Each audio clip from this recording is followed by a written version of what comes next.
Hello, and welcome to Why Do We Do That? A psychology podcast that deconstructs the human experience through the perspectives of social scientists, psychologists, and other experts who apply psychology in their work. I'm your host, Dr. Ryan Moyer.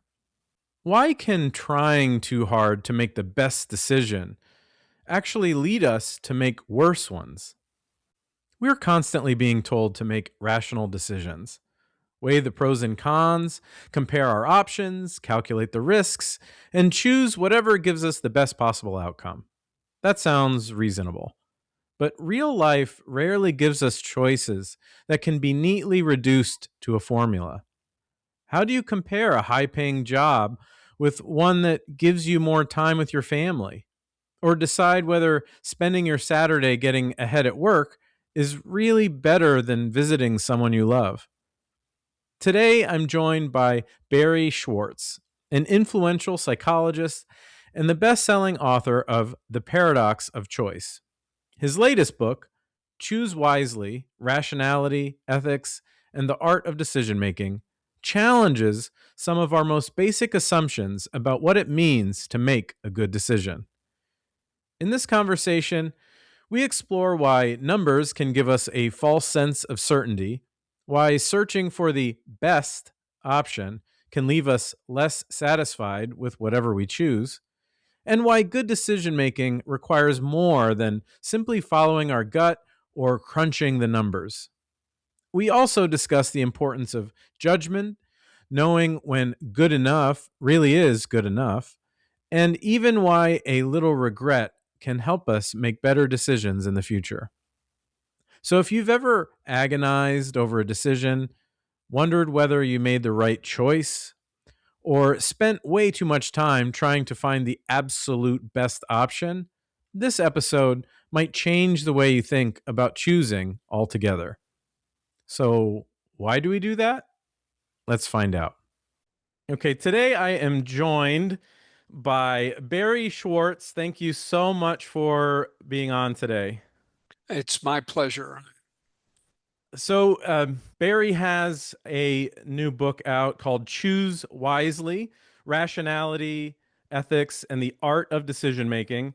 The book spends it's a lot of time discussing the common wisdom that a lot of people thought about decision making and how decision making should go, and essentially dismantles a theory called rational choice theory, which we'll get into in a bit. But the book really sets out to tell this story about how decision making is often a process that's a little bit more complex than you might expect. I have a very romantic view of decision making. You talk about all the other influences on human behavior. You have genetics, which you can't really change. You talk about the social environment, which you can influence, but you don't have a lot of control over necessarily. You've got your habits, but even habits, even though they're a powerful way to control your life, a lot of habits just kind of occur. They're not decided upon or built. But there's something about the decision that we can make, a single solitary decision. Whether you think free will is real or it's just an illusion, a decision is this pure example of exercising control over one's life. Do you share the same sentiment about decision making, or do you think decision making is more like a computer just executing commands? Well, I think you and I may agree about this. I don't have a position on the determinism versus free will issue. So ultimately, is there some computational machinery that is spewing out the decisions that we think are the product of careful, rational deliberation? I don't know. But I completely share with you the view that this is the moment in life, or these are the moments in life when we feel like we are exercising autonomy, control, judgment. these are the moments in life that we want to be known by and known for. So yes, they're sacrosanct. And you know, I'm sure that your listeners are have some familiarity, maybe a lot, with the field that's come to be called behavioral economics, which is really just psychology applied to issues that economists study. Kahneman and Tversky are the leading lights in the development of this field, and the most popular single book is probably Freakonomics, written by an economist, Stephen Levitt. Uh, and all that work is focuses on the ways in which we fall short of rational decision making. So, you know, economists have told us the right way to do it, and we don't do it that way. And here are the various ways in which we get things wrong, and maybe things we might do to help correct some of these mistakes. And I've taught that material for 25 years and written about it, and I think it's an amazingly important contribution to our understanding. And it has one really big problem. And that really big problem is that the standard of what counts as a rational decision, how we should be deciding, it accepts essentially without criticism. You know, economists said this is the right way to do it. We'll accept that this is the right way to do it, and then we'll catalog all the ways in which people don't do it the right way. And the point of this book is that the model that economists have given us, what you call rational choice theory, what we call rational choice theory, is a horrible model for what it means to be rational. And somehow, because of all this work on how it's bad as a description of what people do, what's been left unchallenged is whether it's okay as a norm for what people should do. Mhm. And our argument is that it's a terrible norm for what people, how we should go about making decisions. In the book, you return to the question, what should I do today? Yeah, Quite a bit, because it's this little gateway. It's a kind of a perfect scenario for discussing decision making. Um, based on the argument of the book and how economists have put forward this rational choice theory as how we should be making decisions. Can you talk about the complexity, the hidden perhaps complexity of the question, what should I do today? And set up this story about how what we should be doing may not be consistent with what we've learned since in terms of behavioral economics and human sure. decision making and things like that. Sure. And we chose this example not because we think it's extraordinary, but because we think it's so ordinary. Right. Um, so this guy wakes up on a Saturday and he has no obligations that he has to meet. And he asks a beautiful day and he says, what should I do today? Most of us feel too busy to have such freedom, but the whole canvas is blank in front of him. What should I do today? Well, I can get exercise. I can go for a hike. I could see something beautiful. I could veg out and watch sports on television. I could get a head start on work that I know I'm going to be facing next week in the office. I could catch up on work that maybe I didn't finish last week in the office. I could go visit my mother who's living in a nursing home and you never think she sees me frequently enough. I could go visit my adult daughter who's about to move and probably could use my help packing up her apartment. And on and on and on it goes. I mean, the set of things one might do on a Saturday is essentially infinite. And the question is, A, how does this person decide? And B, how should this person decide? And the reason that we take this example is that even though it's completely mundane, it makes, at least for us, it makes apparent what is wrong with our models of how to make decisions like this. For example, what's the metric that you use to compare how much satisfaction you'll get out of going for a hike with how much satisfaction you'll get out of visiting your mother or helping Mm. your Right. daughter hack? What's the common denominator that those two absolutely qualitatively different sorts of things can have in common so that we can directly compare them?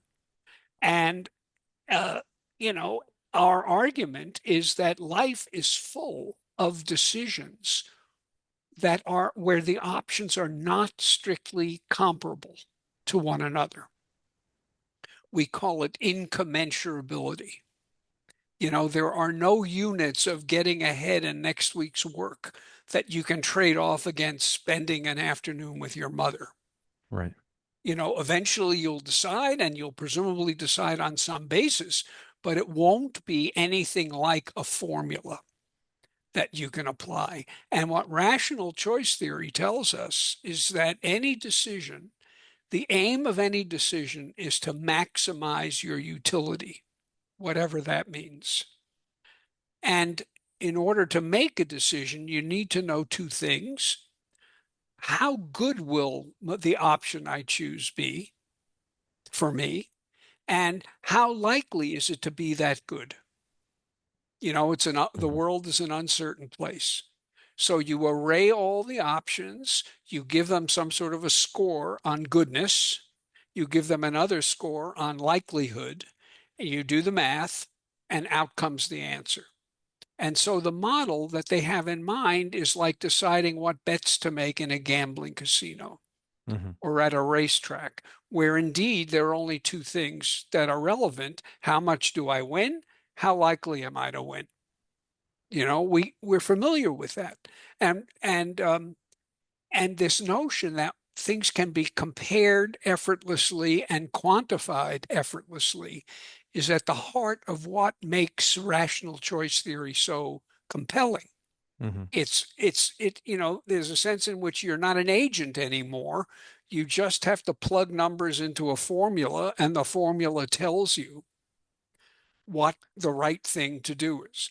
And I think this captures virtually none of the decisions that we actually make in life, and it shouldn't. Hmm. You need discernment, you need judgment, you need wisdom. That's why the book is called Choose Wisely, because things are not easy to compare. Context matters. Framing the situation you're in, is this going to be a restful Saturday? That's one frame you might impose, and that would suggest some things you might do and rule out others. Is Hmm. it going to be a labor intensive Saturday? Well, that puts some things in the frame and eliminates others, and so on. Hmm. But what frame is the right frame is itself a matter of judgment, not a matter of formula. And Yeah. so we set in front of people a model that is A, impossible actually to meet the standards of, and B, will lead to horrible decisions. There's Hmm. an example we use of somebody gets invited to Thanksgiving dinner at a friend's parents' house, has a wonderful dinner, and when the dinner is over, leaves the hostess a tip.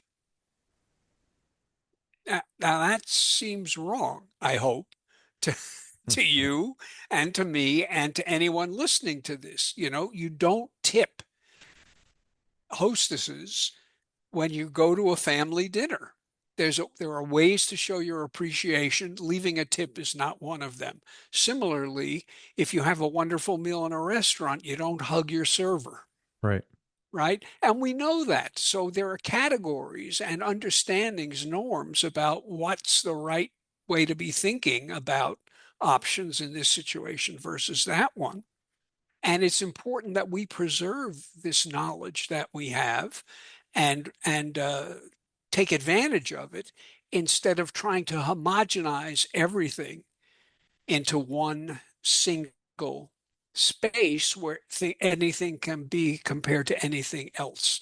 Um, Yeah. And there is a human invention that's very well suited to everything can be compared to everything else. And that human invention is called money. Hmm. And the thing about money is a dollar is a dollar. And if you put monetary value on things that don't come with monetary value, well, now you can compare anything to anything, you know? But that doesn't mean you should necessarily. It Right. absolutely doesn't mean you should. And what we try to suggest is that you absolutely shouldn't. Yeah. So it sounds to me like the story here is that uh, there is what humans do by default. Then the controversy comes when you try to answer the question, what should we be doing?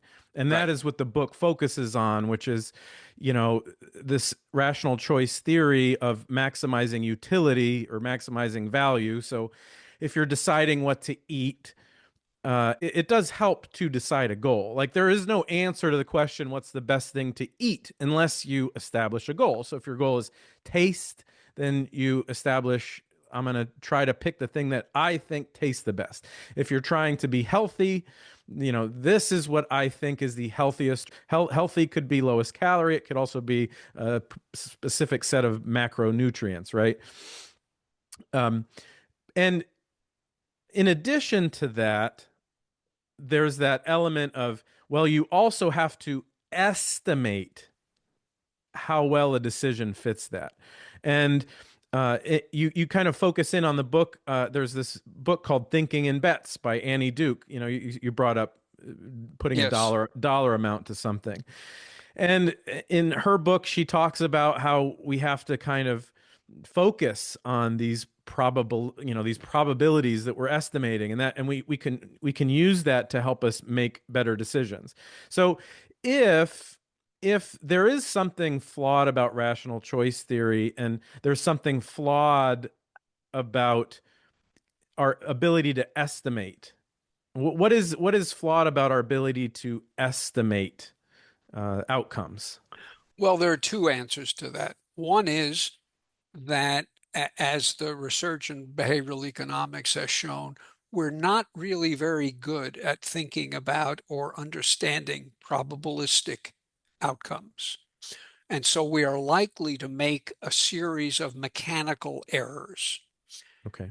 And that's true even if we've been trained in probability theory. The reason Kahneman and Tversky did the work that they did is that they would throw out these scenarios to their students and find that their students consistently gave the wrong answers, the intuitive answers, even though these were advanced graduate students who had had several years of research of courses in statistics. So they knew how to do statistics. They just didn't apply what they knew to this sort of everyday situation correctly. And if these highly educated people were susceptible to these errors, God help the rest of us, right? Right. So, so there's the mechanical problem of, do you know how to calculate? So that's a you problem. You could get better at it. But there's another problem, and that is that the world doesn't always cooperate. There are certain domains that I would describe as radically uncertain, meaning that it is a fantasy to attach Hmm. probabilities to outcomes. When I say that I think the Yankees are going to win the World Series this year, and you say, "Oh yeah, how sure are you?" And I say, "I think there's a 75% chance." What the hell does that mean? Does it mean the same thing as a bet in a gambling casino? No, it's a way of me expressing how confident I am, but the quantitative manifestation of that confidence is just an invention, you know? And there may be somebody who knows a lot more about baseball than I do who can give you, the source of that 75% figure. Uh, but most of us, um, most of the decisions we face in life can't be quantified in that way. Your kids trying to decide where to go to college. Well, what are the chances that Yale is going to be better than Princeton? What's the probability? Give me a break, Right. you Right. know? And also when as I started reading the book, I immediately understood the premise, which is that it's not so much that you can't quantify decision making in some contexts, as you discuss. If you're at a blackjack table or if you're at a roulette wheel, you can apply some of these techniques more effectively. But to your point, you it's a fool's errand to attempt to estimate which of the colleges that will be most likely to bring you joy or achieve the goal that you're attempting. I feel like there might be an ability to say I like one more than the other, but it makes no sense to try to build a statistical model inside of our heads, right? That's right. And saying I like one more than another doesn't say how much more. And you need to know how much more, right? And that's when we enter the world of fantasy. And it has another effect. And this is even more troubling. If we knew the limits of quantification, then we would take our estimates with several grains of salt. In other words, we wouldn't take them too seriously. When I say the Yankees have a 75% chance of winning the World Series, I don't really mean that they have a 75. It means I feel good about the Yankees this year. The trouble is that people are very much seduced by quantification. Mm. The more you can quantify anything, any decision, the more confidence you have in that decision. And what that does is it gets people, say, to choose a college on the basis of aspects of the place that can be quantified. What is the college's endowment? It's not unreasonable to say that in general, richer is better, means more opportunities for students. But is endowment a proxy for educational quality? Hardly. Uh, what percentage of students who apply get accepted? Uh, is the rejection rate a proxy for the quality of the student body? Well, it's not irrelevant, but it's hardly a perfect proxy. On the other hand, U.S. News and World Report publishes, the most famous or infamous effort to rank colleges and universities, and they quantify everything. And so if you are a university, you want the rejection rate to be high because the more people you reject, the higher ranking you'll get from US News and World Report. And then some poor 17-year-old is looking and say, oh, they reject 98% of the people who apply. There must be all pointy-headed geniuses there. That's for me, that sort of thing. And big endowment, that's for me. So instead of the things that can be quantified having their place, that place becomes every place because we don't take qualitative evaluations as seriously as we do quantitative evaluations when it comes to predicting what it's going to be like for us to be at that school or to take that job. How are the colleagues at the job that you're contemplating taking? You can't quantify that. You could invent a number, but it wouldn't really mean anything. What's the chances of advancement? That's more easily quantified. What's the salary? That's very easily quantified. What are the benefits? That's very easily quantified.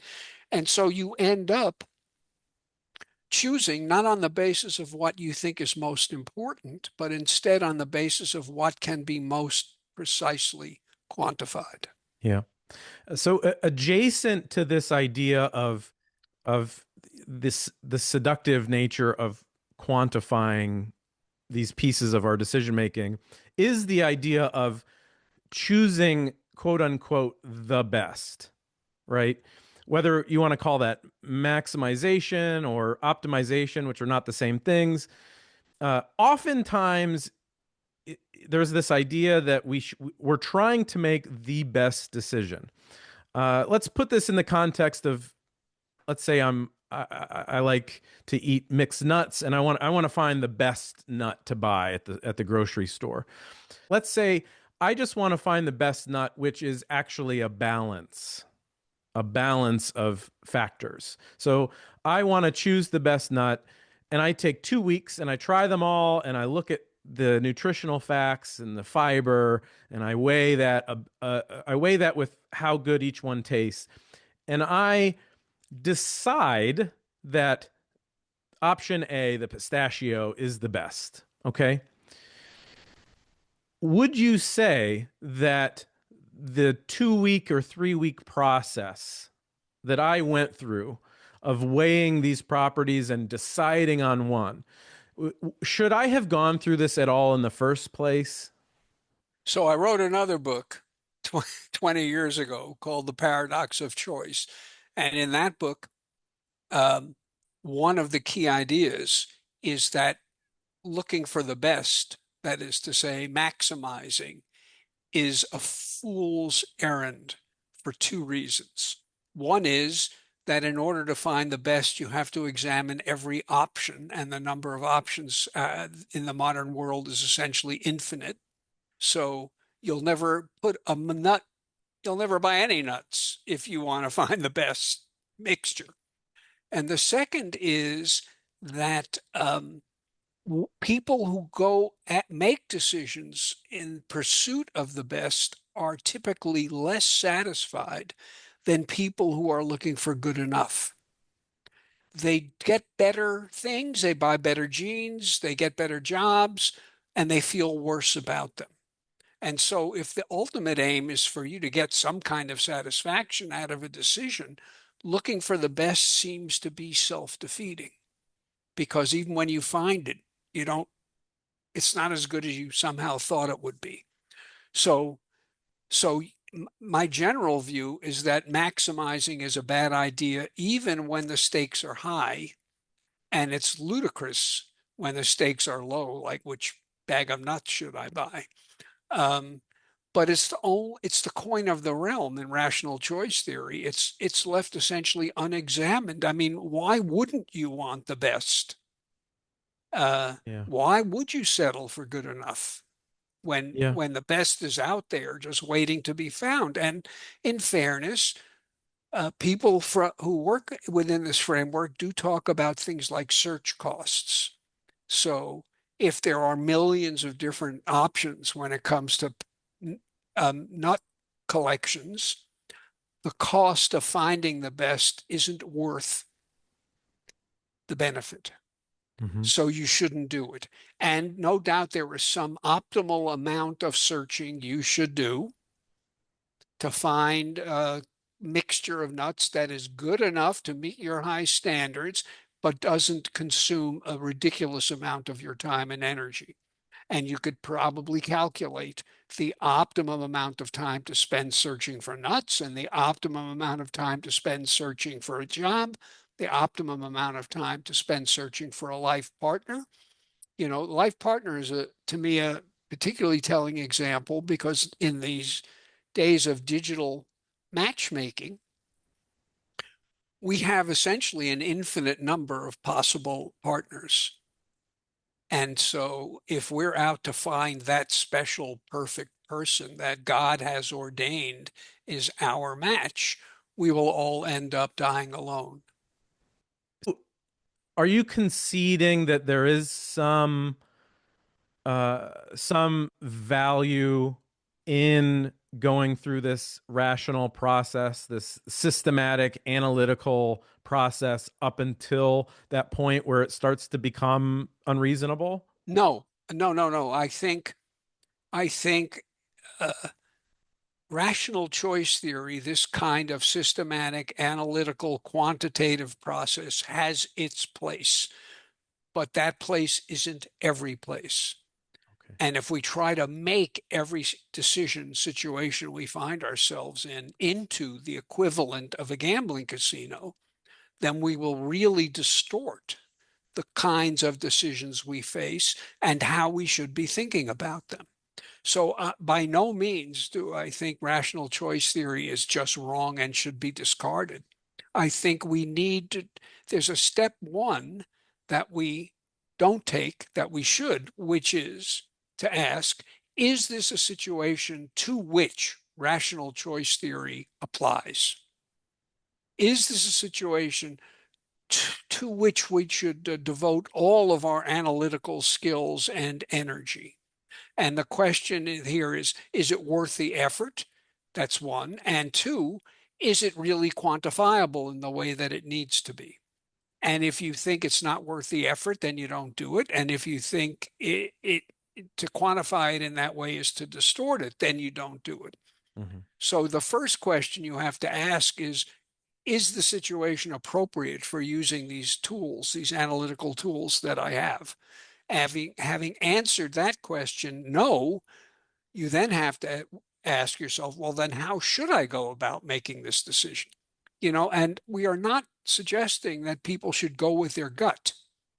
It's like either you think about it, in which case rational choice theory is the way to do it, or you go with your gut, in which case I don't even know what that means. No, we're suggesting there's a kind of intermediate where you think about it a lot and you ask yourself, what are my goals in this situation? What should my goals be in this situation? And so on. You reflect and eventually you make a choice after you've thought about why you're facing the decision and what you can possibly be aspiring to. So Yeah. that's stage one. And then you actually make the choice. So it is not go with your intuition. It is going with your judgment. And judgment, of course, is some of us have better judgment than others of us, and some of us have good judgment in some settings and terrible judgment in others. So judgment is something that has to be cultivated.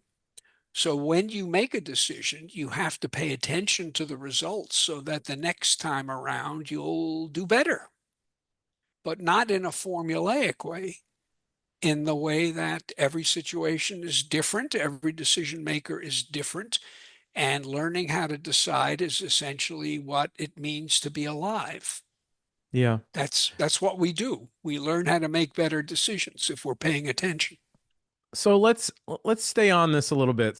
If this idea of using this rational choice theory and maximizing utility is not optimal, and so you're proposing not intuition but something called judgment. Um, is there a way? Because you've talked very broadly about this, but is there a way to effectively balance logic, intuition, emotion, all of these things? Let's like take a deep dive into this. What does the judgment process even look like if we are going to move past the hyper analytic view of rational choice? Uh, it's a great question, and I must honestly admit that we don't do as good a job as we wish we could in spelling that out because we don't really know how to spell that out. And one of the problems is that if your question is, can you offer an alternative that is as precise and formulaic as rational choice theory?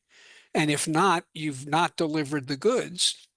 Well, then we fail because the whole point of the argument is that that kind of quantitative formulaic method is not always the appropriate method. So we don't want to be evaluated on the basis of criteria that rational choice theory sets out. Right. It's kind of like health. Like you can there are these two ideas that are seemingly incompatible. One is there is an objective concept of health, and B, you don't have to be the optimal, you don't have to do the right decision in every moment to be healthy, right? You can say that, well, we don't really know about eggs. Eggs might be healthy, they might not be, they might, right? But that, just because it's that example is vague, it doesn't mean that there isn't a concept of eating healthy. And Exactly. so you can't necessarily set out for the goal of tell me the perfect breakfast, lunch, and dinner to be healthy, because it seems as though the goal is wrong. The question Mhm. you're asking is wrong. Instead of asking what is the perfect breakfast, lunch, and dinner in a linear way that spits out a result like a statistical model, we instead need to have a softer solution, Mhm. No, right? no, And maybe it's trade-offs. I think about the word trade-offs all the time, which is, what are your goals for your diet? If your goals are to eat healthy, 90% of the time, again, there we get into the quantification part, but let's say your goals are to eat healthy 90% of the time. Well, then, 10% of the time, one day a week or one meal a week, you're going to make a trade-off. You're going to say, this is my trade-off. I'm going to bump up the value of taste so I can have cake at this birthday versus I am going to, I'm going to grind through it and just maybe I'm going to prioritize consistency. So I'm not going to have the cake. But it seems like trade-offs are at least one part of yes, this better solution. absolutely. But here again, the problem rears its head because people who do cost benefit analysis for a living are all about calculating trade-offs. But if you're going to get a government agency to take you seriously, you have to find a way to express those trade-offs quantitatively, because that's the coin of the realm. And so you can't keep it vague. You can't say, I think that um, this way of tackling COVID is going to end up better than that way of tackling COVID. And they say, well, what do you mean by better? And you say, well, fewer deaths, or maybe you say less suffering, whatever you say. And they say, how much better? And you go, well, I really don't know. And then they call in another consultant who has Yeah. no trouble saying, this is what I mean by better, and it's going to save 672,000 lives. And you're shown the door. So yes, trade-offs, but we have to be willing to accept that trade-offs are not easy to make, and they are often not quantifiable. You Mhm. are acknowledging that you have multiple goals when you sit down to a meal. You want to enjoy the meal. You want to be having the meal with people you like to talk to. You want to be healthy enough that when you get out of bed in the morning, you feel ready to take on the day. You know, your father died of a heart attack at age 50. You want, so there's a certain sense of your precariousness that pervades your decision making around food. All of these things are considered, all of these things are balanced. And if you're a lunatic, you don't eat cake at this birthday party. You don't make exceptions. And it makes life simpler if you simply follow the rules, even if the rules don't necessarily make that much sense. It makes your life simpler because it takes decision out of your hands. It's sort of like being an orthodox follower of a religion. I'm Jewish. Uh, uh, Judaism tells you what to do about virtually any situation that you encounter. It is a religion of rules, many of them. And, you could make one decision. I am going to be an observant Jew. Having made that decision, thousands of future decisions are taken off the table, right? Because it's basically telling you how you're supposed to live your life in minute detail. So you could do that. And it has some virtues, but it seems to me it doesn't square very well with the kind of complex trade-off laden situations that we actually find ourselves confronted with. My wife was now retired neuropsychologist, so she studies people who have strokes and other kinds of brain injury. Um, and she was studying a patient who was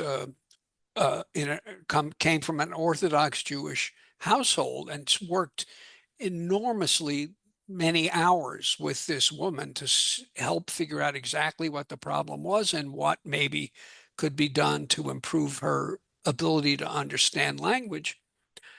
And the woman's family was incredibly appreciative, and they came and chatted with my wife. And her husband would not shake my wife's hand because he was an Orthodox Jew, and you don't shake, or at least the version of it that he observed, you don't shake women's hands.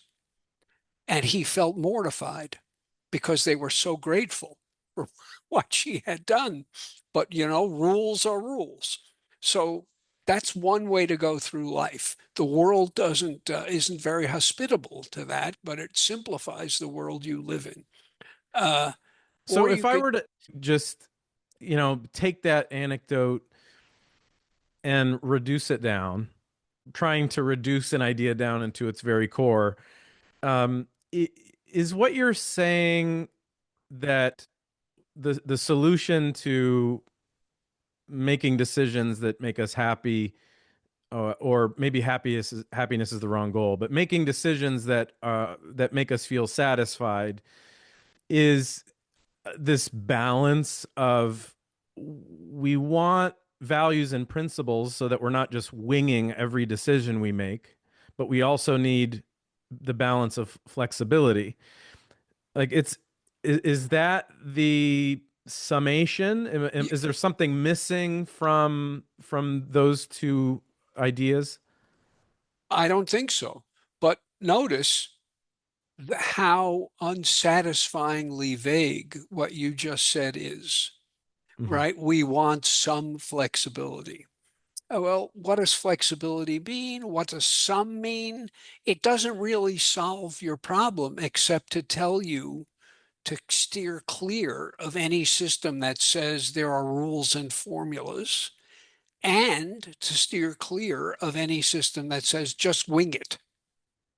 And you're in this uncomfortable middle ground where you have to decide, is this worth thinking about? And then you have to decide, how should I think about it? And you have to decide, how should I compare these options that don't seem to have anything in common? But that's life. And pretending that you can somehow reduce it to something formulaic distorts life. And I guarantee you it will lead people to make ridiculous decisions Mhm. because, we don't, maybe in the military, the world, everyday world, is like what rational choice theory imagines it to be. But even there, it seems to me, at least in the heat of actual combat, uh, you know, no matter how long the rule book is, uh, soldiers, sailors, airmen, they confront situations that are not covered by the rule book, Mhm. and they have to use their judgment. So to wrap up, I want to talk about regret, because one thing that we have to keep in mind is that when we make decisions, that is not the end of the evaluation of the decision, right? And it shouldn't be. Right. There are processes that our brain engages in after we make a decision. Sometimes our brain might evaluate it as satisfactory, and sometimes we might feel bad. Can you talk about the process that our brain goes through after we make a decision, and if it gives us helpful information or perhaps leads us astray? Yeah, we make decisions, and if they fall short in some way, we regret the decisions. But what's complicated is the vagueness of falls short in some way, right? I mean, if you're looking for the best, then pretty much any decision you make will fall short. And you can regret any imperfection in the decision uh, because you imagine somewhere out there was an alternative where there were no imperfections. So that's, and of course, if you regret the decision, even if you think it's on average, it was good, if you regret it, the regret subtracts from your satisfaction. You know, this was a very good meal, but I bet the Italian place downtown would have been better. That's going to make your appreciation of the meal you just had go down. So this is an argument for somehow banishing regret from our repertoire of emotions, since all it does is make us feel bad, feel worse than we should. And that, I think, is a terrible lesson. I think it is really important that we regret decisions, because the sting of regret is what enables us to develop the tools for making better decisions. And sometimes it sort of puts something we've done wrong in italics. And that means that we're going to be a little less likely to make the same mistake the next time. So, just as with judgment, you need regret, but you need the right amount of regret. If you regret everything, then life is a misery. If you regret nothing, then you're a sociopath. And what's the right amount? It's a hard thing to calibrate and calculate. And some people may be too susceptible to regret in some areas of their lives and not susceptible enough in others. So when they hurt other people, maybe they don't look back, and that's bad. You should be very sensitive to when you hurt other people in some way. On the other hand, when you had a disappointing side dish with your grilled salmon, no, that should not cost you a night's sleep. So regret things where it's important that you italicize that things have gone wrong. And here too, experience, one hopes, teaches us which things are worthy of our regret and which things aren't. And then the regret becomes an important input that enables us to make a better decision the next time. So it's I think mostly in a world of essentially unlimited choice, people regret more than they should, but that doesn't mean that they shouldn't regret at all. Mm-hmm. Well, hopefully the listeners have taken away some ideas through this conversation, especially related to balance and how we shouldn't be seeking out these perfect solutions to all of our thinking problems that we encounter. Thank you so much for joining me to discuss decision making. Again, the name of the book is Choose Wisely: Rationality, Ethics, and the Art of Decision Making. Thank you again, Barry Schwartz. Thank you so much, Ryan. You asked really wonderful questions, and I enjoyed our conversation immensely.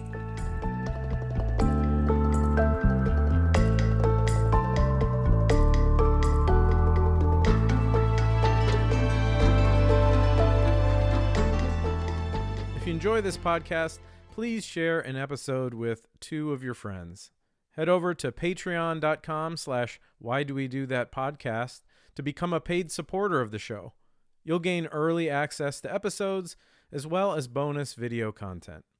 Follow on Instagram or Facebook at Why Do We Do That Podcast, or on X at WDWDTPod. Until next time, this is Dr. Ryan Moyer, hoping you found some answers to the question, why do we do that?